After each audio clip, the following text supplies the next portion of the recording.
Hello everyone, আসসালামু আলাইকুম। কি অবস্থা সবার? কেমন আছেন? আশা করি ভালো আছেন। আমি আলহামদুলিল্লাহ ভালো আছি। চলে আসলাম আপনাদের সাথে একটা রেসিপি শেয়ার করার জন্য। আজকে আমি আপনাদের সাথে গরুর নল্লির নেহারি রান্নাটা শেয়ার করব। ফুল রেসিপিটা আপনারা দেখতে থাকুন। তো আশা করি যারা পারেন না তাদের জন্য খুব ইজি হয়ে যাবে রান্না করাটা, কারণ আমি একদম শুরু থেকে শেষ পর্যন্ত আপনাদের সাথে শেয়ার করছি। এখানে প্রায় আমি 4-5 কেজির মতো নল্লি আর সাথে মাংস সব কিছু মিলিয়ে নিয়েছি। তো সেই অনুযায়ী এখানে আমি এই যে দেখেন প্রথমে আদা রসুন বাটা নিয়ে নিলাম। এখানে প্রায় চা চামচের 4-5 চামচ করে আদা রসুন বাটাটা আছে। তো যেহেতু সামনে ঈদুল আজহা, আমরা সবাই ঈদুল আজহাকে সামনে রেখে অনেক প্রস্তুতি নিচ্ছি। তো সেটার মধ্যে এটা একটা হতে পারে, আপনারা এখন থেকে মানে আমার রেসিপিটা দেখে শিখে রাখতে পারেন, দেন ঈদের পর রান্না করে খেতে পারবেন। আর নেহারিটা কিন্তু ছোট বড় সবার পছন্দ।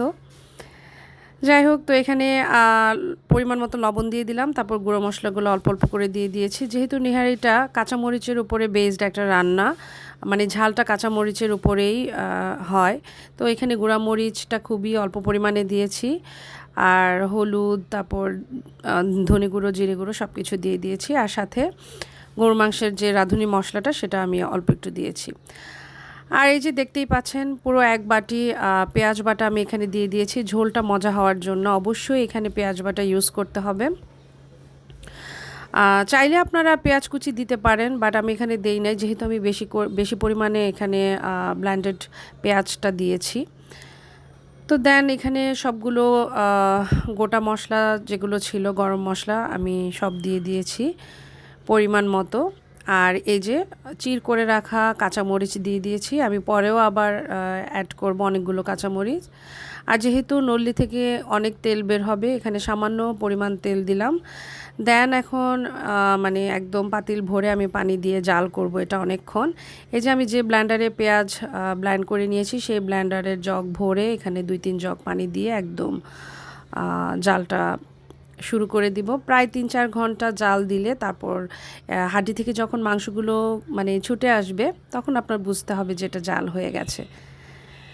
তো এই যে দেখতেই পাচ্ছেন, আমি আমার পরিমাণ মতো আন্দাজ করে মানে যে পাত্রে আমি নল্লিগুলো নিয়েছি সেই পাত্র ভরে পানি দিয়ে দিলাম।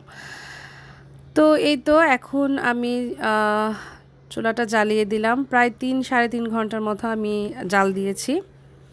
তো এই যে দেখেন, জাল দেওয়ার পর আমি চুলাটা অফ করে দিয়েছিলাম। এখন মানে খাওয়ার টাইমের আগে আমি এখন এটাকে বাগার দিয়ে নিব, মানে পেঁয়াজ বেরেস্তা করে দিব।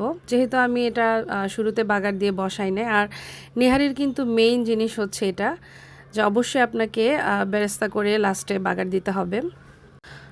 তো এই তো এক চুলায় বাগার দিচ্ছি, আর এক চুলায় আমি আবার চুলাটা অন করে দিয়েছি, এটা আবার জাল হওয়ার জন্য। হাফ অ্যান আওয়ার মতো জাল হয়েছে। আমি কিন্তু উপর দিয়ে আরও অনেকগুলো কাঁচামরিচ দিয়ে দিলাম, আপনারা দেখতেই পাচ্ছেন।